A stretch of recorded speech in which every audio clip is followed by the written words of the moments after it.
I am on the site of Fort Osage, and we're going to flip the camera here. This is a reproduction of Fort Osage. In 1804, Lewis and Clark came through here on their way to the West Coast on the famous Lewis and Clark expedition. And one of the things that expedition was doing, in addition to exploring the new territory, was they were looking for places to build forts, both to have a military presence in their new territory and to open trade relations with the various Native American tribes. And this is on the banks of the Missouri River, and it was picked out by Lewis and Clark as a likely place to have a fort. And so after the expedition was over, Clark, I can't think of his first name, Clark, came back here with a detachment of soldiers, and they built this fort. And they used it as a trading post for the Indians. It was a place for there to be a military presence, and it kept the river, the Missouri River, which was a trade waterway, under American control. So that's what this is. This is actually, obviously not the original fort. It was closed. The fort was open in 1808. It was closed in 1827, and the wood from the fort was used for building materials. So this is a reproduction of the original fort, and they have people in period dress, which is interesting because it's a Thursday afternoon and there's nobody here, that they have people in period dress that'll tell you what's going on. It's a National Historic Site. So we'll take a walk around here and see what there is to see. You would think that on a day like today, where there isn't all that many people here, they wouldn't have everybody here dressed up. This is the parade grounds of the fort. Again, this is a reproduction. It's not the original fort. This is the parade grounds. They would have had these little blockhouses. They would have had cannons in there. Probably this one too, because the river's right over here. The river runs right along over here. But this is obviously the main part of the fort. This is the part that's closed up with the gates. So if there was an attack, this would be where everyone would come to defend themselves from potential attack. Let's see what this sign says over here.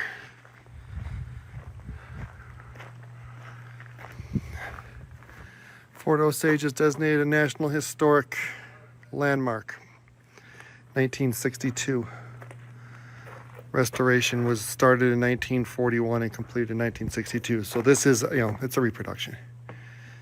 So this looks like it is maybe a dining hall or some sort. There's a table there, and then you go up the stairs. Wasn't in use very long. Only not even 20 years. When we go back out that way, we'll there's a little overlook to see the river. This is the officers' quarters. Please come in. Let's see if we can go in the officers' quarters. We can. So this is where the officers would have lived. The commander of the fort and the various commanding officers. Second floor closed for renovation. So this is the officers' quarters, and actually relatively nicely put together. Dining room table. I hear a laundry going in there. I bet they didn't have that. So this is the officers' quarters.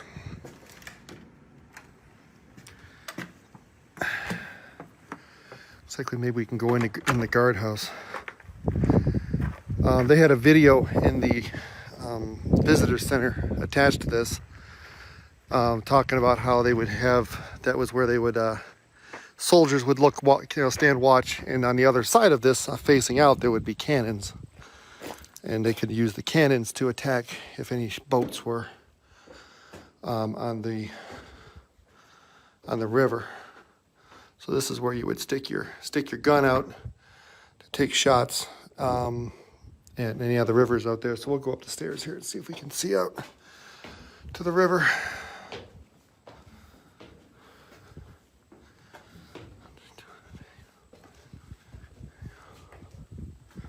So these, I bet, these are probably cannon ports. You would stick your cannon out here, and then these, this is kind of interesting. So you can close it up. But these would be rifle ports. And there is the Missouri River.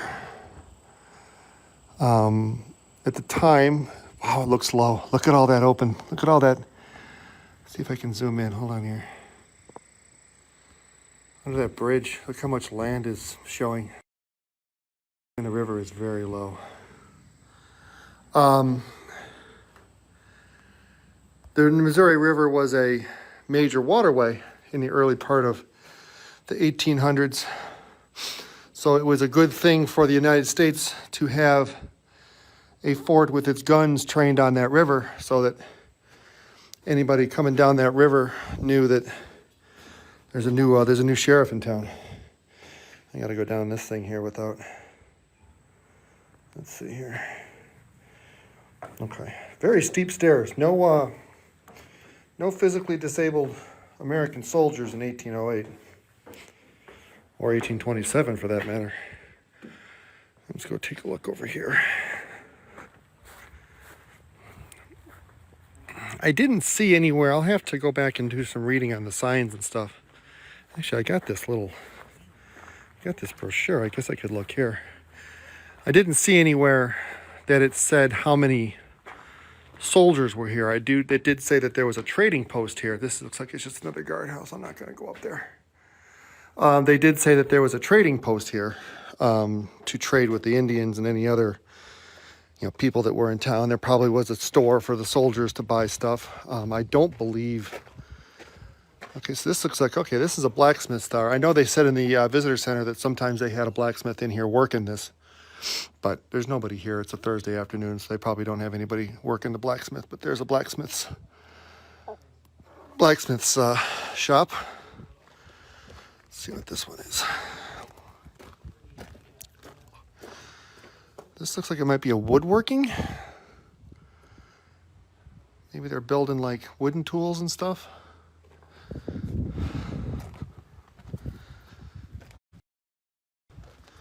Oh, this one's open. Okay, so this is the barracks. This is the dorms. So you got your beds there, fireplace. Got a table to sit at. Get the impression that soldier in the 1800s maybe wasn't the most comfortable lifestyle. Seems almost as much of a prison as it does a barracks. So my live video I was taken over by the fort over there. There was no signal down there, so it died. The guy was saying, before the video died, the guy was saying that the main reason that this fort only was open for less than 20 years was the main thing that it did, besides monitoring the river, was trading with the Native Americans. And the main thing they traded was like, supplies, tools and furs was the big thing. And private fur companies wanted in on this action. And what ended up happening was the competition from private industry made the fort, the trading part of the fort, financially a loser. And the government wasn't prepared to operate the fort at a financial loss to protect the river so that fur companies could make profit. So basically, windy here all of a sudden. I hope that's not blowing into the microphone. Basically what the government decided was, okay, if you're going to reap all the profits, private industry, you can be responsible for making sure your people are safe. And so the government closed the fort down, closed the trading post down, and private industry, private fur trading companies took over. So that's one of the main reasons the fort was only open for 20 years, less than 20 years. And yeah, so I have another offline video I took that I'm going to try to upload here in a minute. So we'll see if there's enough signal for that.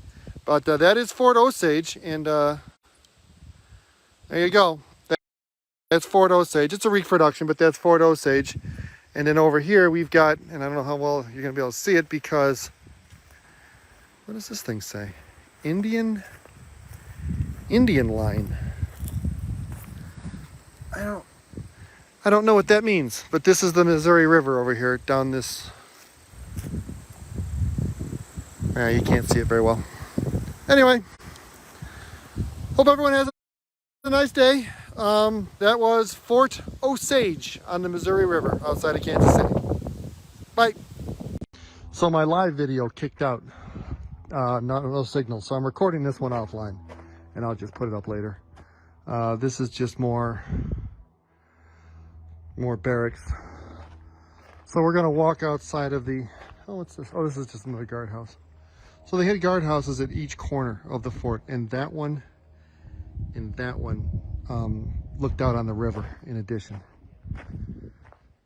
So this is outside the fort. It's part of the whole, establishment complex, but it's not inside the fort walls. So if this was to come under attack, I have a feeling that this part out here would get abandoned pretty quick, and people would come into the fort for defense. So this is looking out onto the Missouri River, and it looks like maybe that section right there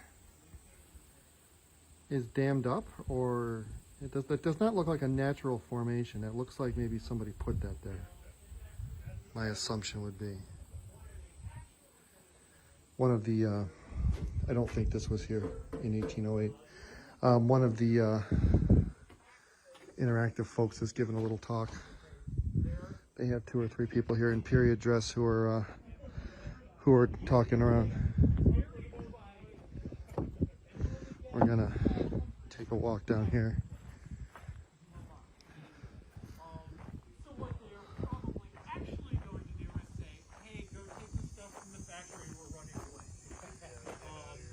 Because this is not a defensible location with big numbers. I mean, it's more of like a trading. Okay, so he's talking about what happens if it comes under attack, and what happens. One, they can help the Osage for small intertribal conflicts, which is another way to get into like this. 2, they can stop people from going further up the river without a pass. You do need a pass to go further up. So this is a toll booth. Yeah, this is a toll booth. This is a border post, basically. From the flagpole due south to the Arkansas River as well, would have been the U.S. Osage border. So if you're going any further, the Army will not help you if you start causing problems. Especially since, again, there's 50 soldiers and 20,000 Osage, the Army can't help. And then the last thing they're really here for is there is some river traffic for private fur traders and stuff, which of course means there's some less than savory individuals. And you don't want several $1,000s worth of government trade goods loose. So the soldiers are also here as a deterrent against thieves and robbers. Theft and smuggling. How could they ever possibly persuade the Osage to move? Basically what ends up happening is, and it's kind of the idea of this place, is the trade goods are going to be medium quality, low price. It's a government post. We don't need to make profit. So we're selling them pretty good things for cheap. So they get dependent on the trade here. They also don't really have any other trading partners. So if we say, hey, move or we're not going to trade with you, that's a pretty big factor. You're also just starting to see, by 1818, you're starting to see more American military presence in the area, and you're seeing more settlement. So it starts to become clear that they can't really resist it. Did they have any problems with, like they had elsewhere, disease or stuff like that? Yeah. Yeah. When you introduce a whole bunch of new diseases into a population, bad things happen. That's really the big reason why there are only 15 to 20,000 Osage, when they were a much larger tribe before this. They control most of Kansas and Missouri in a fair chunk of northern Arkansas. So this is the trading post.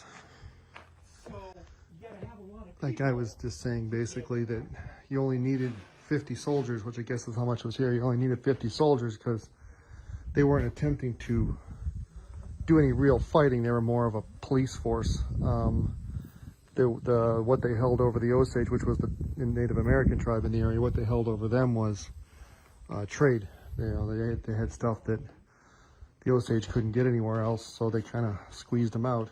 And then, of course, the good old-fashioned introducing diseases that they had no immunity to killed a bunch of them off. Ooh. Yeah. So you can buy some shit here. It's an actual working trade post. That's kind of cool. Let's see what's over here.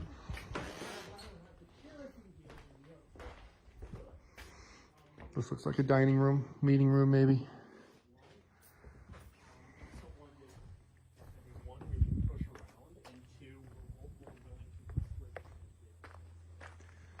So down here, this looks like another guardhouse. But the guy just basically said that if there was any real concerted effort to attack this fort, that it would have been abandoned. That it was not defensible with only 50 people. It was more for show. And a toll booth for people on the river. And he said that just north of here was the American/Osage border. And this fort was kind of a warning that, and this is another guardhouse, another guard tower, that this fort was a warning to people that if you went north of here, you were on your own.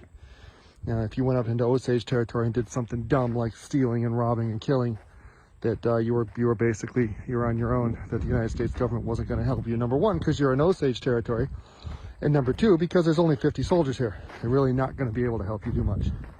So, anyway, this is Fort Osage. Reproduction of was one of the very first frontier outposts in the Louisiana Purchase, right after the Revolution and before westward expansion really got started. This was one of the westernmost outposts of the United States before, well, it closed in 1827, so I think Missouri became a state in 1822. It was put up before Missouri was even a state. So that's it. Hope everyone has a good day.